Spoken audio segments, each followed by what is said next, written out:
Сәлем оқушым, бүгінгі біздің сабағымыз тетраэдр. Тетраэдр деген балалар ол бізде дұрыс үшбұрышты пирамида деген білдіреді. Енді дұрыс үшбұрышты пирамида дегенде бүкіл қыры прям тең болады екен. Қараңыздар, барлық жақтары дұрыс үшбұрыш болып келетін пирамиданың түрін бізден дұрыс тетраэдр деп аталады екен. Жалпы дұрыс тетраэдр деген жоқ. Тетраэдр деген жүйе бар. Жалпы тетраэдр дегеннің бүкіл қырлары өзара бірдей болады екен. Табанның қабырғалары АА болатын болса, бүкіл мына 6 қырда өзара тең болады екен балалар. Енді бұның биіктігінің формуласы мынандай түрде болады екен. Енді оқушылар, қараңыздар, сіздер формуланы жаттамаңыздар. Формуланың қайдан шыққанын түсініп алыңыздар. Қараңыздар, жалпы пирамиданың қасиеті бойынша, егер біздің бүкіл қырымыз бірдей болатын болса балалар, біз оның табанына сырттай шеңбер сызуға болатын еді. Дұрыс па оқушылар? Иә, дұрыс. Енді қараңыздар, мынау О нүктесі болсын, мынау А нүктесі болсын. Егер мен О мен А-ны қосатын болсам, осы сырттай сызған шеңбердің радиусына тең болады. Дұрыс па оқушылар? Әрине дұрыс. Енді қараңыздар, біз осы табаны бізде дұрыс үшбұрыш қой. Дұрыс үшбұрышқа егер сырттай шеңбер сызатын болсақ, оның формуласы неге тең болады? А бөлінген түбір асты 3-ке тең болатын. Сонда мына R-дің біз А бөлінген түбір асты 3-ке тең екенін біліп алдық. Енді қараңыздар, мына жер перпендикуляр.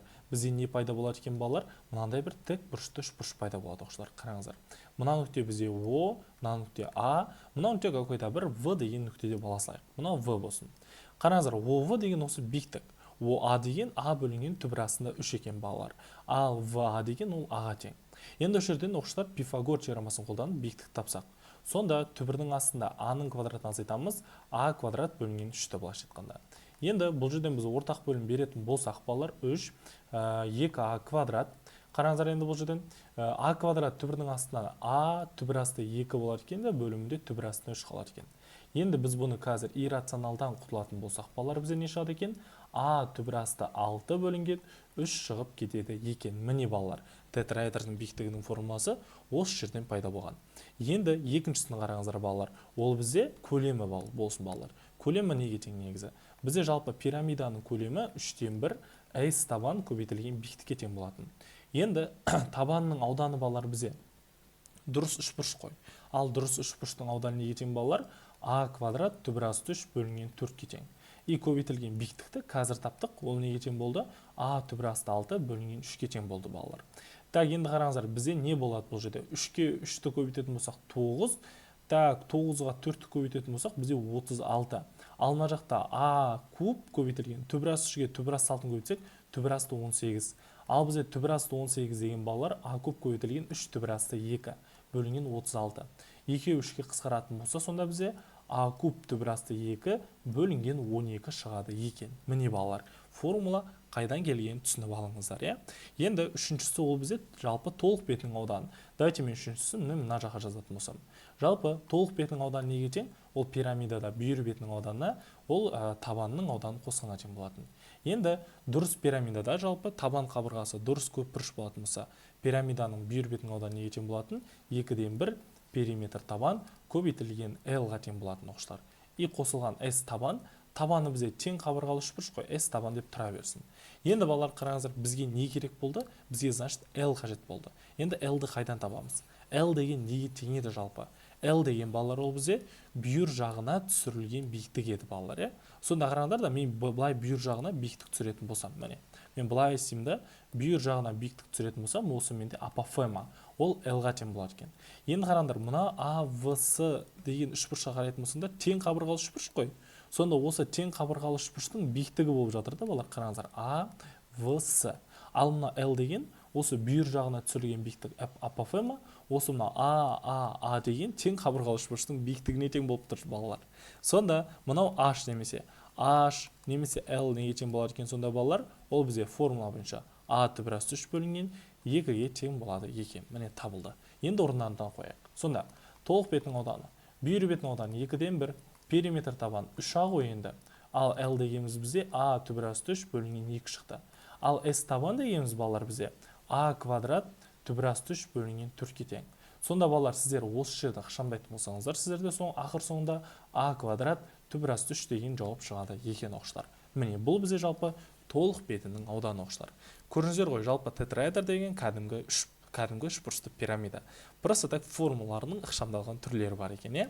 Олай болса кеттік, есептерімізді шығарсақ балалар. Ең алғашқы есеп. Қараңыздар, ең алғашқы есептен бізде айтылады балалар, жалпы барлық қырлары 2 тең болатын тетраэдрдің толық бетінің ауданы дейді балалар. Жаңа айттық қой, тетраэдр деген неге тең еді? Кәдімгі дұрыс үшбұрыш. Былайша айтқанда, дұрыс үшбұрыш дегенде табаны да дұрыс, бүйір қырлары да дұрыс үшбұрыш деген сөз ғой балалар. Бүкіл қыры былайша айтқанда то есть бұл жерде енді емес екен. Бүкіл қыры балалар бізде 2-ге тең екен. Міне, мына жер 2, 2, 2, 2, 2 ғой, көріш, мынау да 2. Енді толық бетінің ауданы. Толық бетінің ауданы қазір ғана міне формуладан қалай шығаратынын түсіндіріп берген болатынмын. А квадрат түбір астына 3 шығады екен, иә? Сонда толық бетінің ауданы тең болады екен А квадрат түбір асты 3. Сонда А-ның орнында 2 тұр ғой, сонда 4 түбір асты 3 шығады екен да. Ол бізде мынау Д деген вариантта тұр. Бұл УБТ-да келген есеп. Келесі екінші есепке қараңыздар. Жалпы тетраэдрдің көлемі осыған тең болса, оның қырын табыңыз дейді балалар. Енді бұл жерде сызба керек жоқ. Жалпы бізде тетраэдрдің көлемі берілген. Ол бізде 2 түбір асты 2 бөлінген 3-ке тең. Ал мен мына жақта қазір тетраэдрдің көлемін қалай шыққанын түсіндіріп берген болатынмын балалар, иә? Осы бойынша сызып кете бересіздер. Сонда негізгі тетраэдрдің көлемі неге тең сонда? А куб түбір астында 2 бөлінген 12-ке тең болар екен. Осыны бір-бірімен теңестірсек. Сонда А куб түбір астында 2 бөлінген 12 тең болар екен 2 түбір астында 2 бөлінген 3-ке. Қысқарады.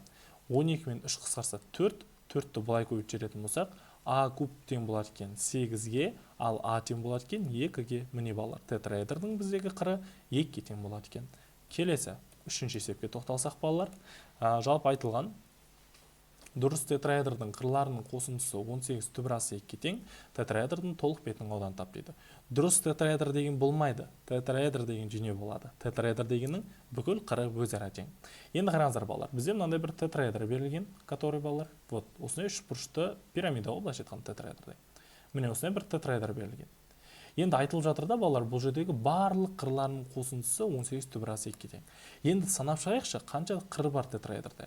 1 қыр, 2 қыр, 3 қыр, 4 қыр, 5 қыр, 6 қыры бар екен. Тетраэдрда балалар құрап тұрған 6 қыры бар екен. Сонда бұның барлығы Аға тең емес пе балалар? Сонда қарағанда да бүкіл қырларының қосындысы осы 6-ға тең болып тұр 18 түбір асты 2-ге. Ал біздегі А дегеніміз неге тең болады? 3 түбір астында 2-ге тең болады екен. Енді бұл жерден біз балалар толық бетінің ауданы табатын болсақ, толық бетінің ауданы неге тең болды балалар жаңа? Ол бізде толық бетінің ауданы А квадрат түбір астында 3-ке тең болған болатын. Сонда 3 түбір асты 2-ның квадраты көбейтілген түбір асты 3, немесе бұл жерден бізден 18 түбір астында 3 шығады екен балалар, иә? Мына жерде жаңа формуласын біз қалай шыққанын түсіндіріп берген болатынбыз. Вот так балалар, осымен бүгінгі біздің тетраэдр деген сабағымыз аяқталды. Келесі сабақта жүздескенше. Бай-бай.